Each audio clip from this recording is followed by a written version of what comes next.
मुख्यमंत्री विष्णुदेव साय ने आज नवा रायपुर के सेक्टर झुंझुनू में छत्तीसगढ़ स्टेट पावर कंपनियों के संयुक्त मुख्यालय भवन का शिलान्यास किया।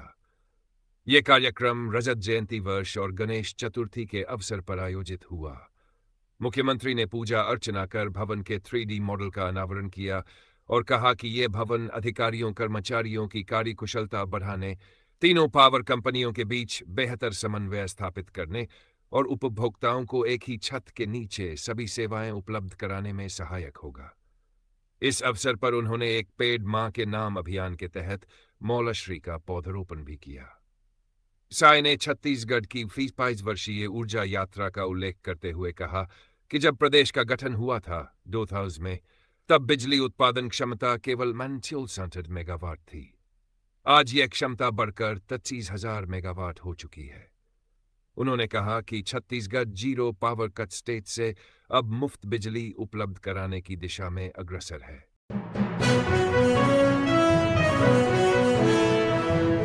बलौदाबाजार में बिजली विभाग की मनमानी, स्मार्ट मीटर से उपभोक्ता परेशान, अचानक थमाया डिश 2000 का बिल। बलौदाबाजार जिले में बिजली विभाग की मनमानी का एक हैरान कर देने वाला मामला सामने आया है। ग्राम सुडहेला निवासी विश्वनाथ भारद्वाज मंगलवार को गले में स्मार्ट मीटर लटकाए कलेक्टर पहुंचे और विभाग की कार्यशैली के खिलाफ जोरदार विरोध दर्ज कराया। विश्वनाथ ने बताया कि बिजली विभाग ने पिछले 8 महीनों तक उनको ईबी बिल जारी नहीं किया। अचानक विभाग की ओर से 2000 रुपये का भारी भरकम बिल थमा दिया गया, जिसने उनके होश उड़ा दिए। उन्होंने कहा कि पुराने मीटर के समय उनका मासिक बिल कभी भी 200 रुपये से अधिक नहीं आता था, लेकिन स्मार्ट मीटर लगाए जाने के बाद लगातार 8 महीने तक बिल जारी नहीं हुआ और अचानक इतने बड़े अमाउंट का बिल दे दिया गया। विश्वनाथ का कहना है कि जब वे शिकायत लेकर स्थानीय बिजली कार्यालय पहुंचे तो अधिकारियों ने पहले टालमटोल करते हुए साफ कहा कि यह बिल हर हाल में जमा करना पड़ेगा। बाद में जब मामला मुख्यालय स्तर तक पहुंचा तो जांच की गई। जांच के बाद उनका बिल घटाकर करीब 10,800 रुपये कर दिया गया। बावजूद इसके विश्वनाथ का आरोप है कि यह राशि भी अव्यवहारिक है और वे इस अन्यायपूर्ण बिल को भरने की स्थिति में नहीं है। उन्होंने कहा कि स्मार्ट मीटर की तकनीक उपभोक्ताओं के लिए सुविधा के बजाय मुसीबत बनती जा रही है। उपभोक्ताओं को न तो सही समय पर बिल मिल रहा है और न ही पारदर्शी जानकारी दी जा रही है। कलेक्टर कार्यालय में स्मार्ट मीटर गले में लटकाकर किया गया अवैध लोगों के बीच चर्चा का विषय बन गया। ग्रामीणों का कहना है कि अगर विभाग अपनी मानी जारी रखेगा वे सामूहिक आंदोलन करने पर मजबूर होंगे। मुख्यमंत्री विष्णुदेव साय ने बलरामपुर जिले के ग्राम धनेशपुर स्थित लुत्ती सतभिनी डैम टूटने की घटना पर गहरा दुख व्यक्त किया है। लगातार भारी वर्षा के चलते हुए इस हादसे में अब तक 4 लोगों की मौत, 3 लोग घायल और 3 लोग लापता बताए जा रहे हैं। इस आपदा से न केवल जनहानि हुई है बल्कि भवनों को क्षति, फसलों का नुकसान और पशुहानि भी सामने आई है। मुख्यमंत्री ने इसे प्रभावित परिवारों के लिए बेहद दुखद और कठिन परिस्थिति बताया। राहत बचाव कार्यों के लिए जिला प्रशासन, एनडीआरएफ, एसडीआरएफ और स्थानीय टीमें तेजी से जुटी है। सीएम साय ने घायलों के उचित उपचार की व्यवस्था और लापता लोगों की खोज के लिए हर संभव प्रयास करने के निर्देश दिए हैं। खैरागढ़ रिश्वत कांड अपडेट। खैरागढ़ में एंटी करप्शन ब्यूरो एसीबी ने बुधवार को बड़ी कार्रवाई करते हुए जिला पटवारी संघ के अध्यक्ष और पटवारी धर्मेंद्र कांडे को रिश्वत लेते हुए रंगे हाथों गिरफ्तार कर लिया। मामला कैसे सामने आया? ग्राम डोकरा भाटा निवासी भागचंद कुर्रे अपनी जमीन संबंधी समस्या के समाधान के लिए कई दिनों से पटवारी कांडे से संपर्क कर रहा था। पटवारी ने काम के एवज में 3 रुपये की रिश्वत की मांग की। बातचीत के बाद सौदा 9 रुपये में हुआ। पीड़ित ने इसकी जानकारी एसीबी को दी। कार्रवाई तय योजना के अनुसार बुधवार को शिकायतकर्ता ने बाजार के ऊपर स्थित पटवारी कार्यालय में 9 रुपये पटवारी को दिए। रकम लेने के बाद पटवारी कलेक्टर कार्यालय की एक बैठक में शामिल होने चला गया। तभी एसीबी टीम ने मौके पर दबिश दी और कलेक्टर कार्यालय से ही आरोपी को रिश्वत की राशि सहित गिरफ्तार कर लिया। इस अचानक हुई कार्रवाई से खैरागढ़ और आसपास के क्षेत्र में हड़कंप मच गया है।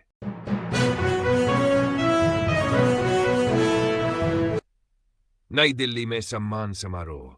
केंद्रीय गृह एवं सहकारिता मंत्री अमित शाह ने कर्रेगुट्टालू पहाड़ी पर सफल रहे ऑपरेशन ब्लैक फॉरेस्ट में शामिल जवानों सीआरपीएफ, छत्तीसगढ़ पुलिस, डीआरजी और कोबरा को सम्मानित किया।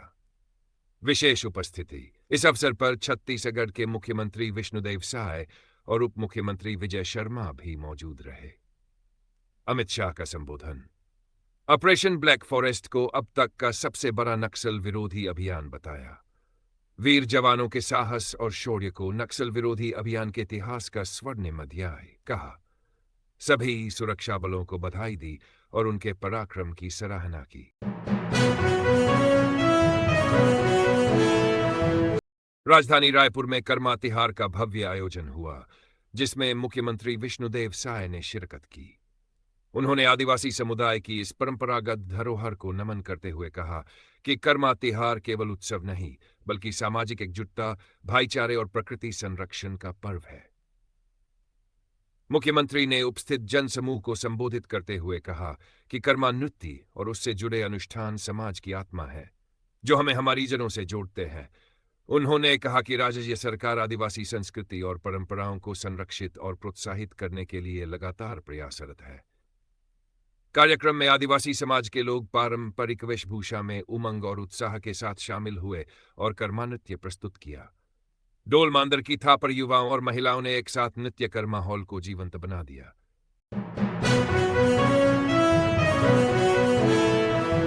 सुकमा में 30 नक्सलियों ने किया आत्मसमर्पण, 3 लाख के इनामी शामिल। सुकमा जिले में मंगलवार को सुरक्षा बलों को बड़ी सफलता मिली है। कुल 32 नक्सलियों ने पुलिस के समक्ष आत्मसमर्पण कर दिया। इनमें 9 महिलाएं और 11 पुरुष शामिल हैं। सरेंडर करने वालों में 1 SEM, 4 पार्टी सदस्य और पीयर संगठन सदस्य हैं। आत्मसमर्पित नक्सलियों में एक हार्डकोर महिला माओवादी भी है, जो PLGA बटालियन में सक्रिय थी। इनमें से 2 नक्सलियों पर 8 लाख, 1 पर 5 लाख, 4 पर 2 लाख और 4 पर 1 लाख का इनाम घोषित था। इस तरह कुल 33 लाख के इनामी नक्सली मुख्यधारा में लौट आए। नक्सलियों ने बताया कि पुलिस के लगातार सर्चिंग अभियान और सरकार की पुनर्वास नीति व नियत नेल्ला नार योजना से प्रभावित होकर उन्होंने हथियार छोड़ने का निर्णय लिया है। रायपुर बलौदा बाजार सारंगढ़ मार्ग को 2 लेन से 4 लेन करने की प्रक्रिया अब तेज हो गई है। नेशनल हाईवे अथॉरिटी NHAI ने सड़क का अलाइनमेंट जिला प्रशासन को सौंप दिया है। इसके बाद इस रोड के किनारे स्थित करीब 35 गांवों में जमीन की खरीदी बिक्री पर लगी रोक हटा दी गई है, जो लगभग 2 महीने पहले लगाई गई थी। अब चौड़ीकरण के तहत सड़क के दोनों ओर 60 मीटर क्षेत्र छोड़कर बाकी जमीन की खरीद बिक्री की जा सकेगी। NH की टीम ने तहसील कार्यालय से जमीनों के दस्तावेजों का मिलान पूरा कर लिया है। अध्ययन में यह सामने आया कि सड़क किनारे की ज्यादातर जमीन पहले से ही नेशनल हाईवे की है, इसलिए केवल 10% जमीन का ही अधिग्रहण करना पड़ेगा। सड़क चौड़ीकरण के लिए DPA ने फैसला तैयार करने का काम अंतिम चरण में है। DPR फाइनल होते ही नेशनल हाईवे जल्द ही इस प्रोजेक्ट का टेंडर जारी करेगा। इससे ग्रामीणों को जमीन की खरीदी बिक्री में राहत मिलेगी और सड़क चौड़ीकरण का काम भी जल्द शुरू होने की उम्मीद है।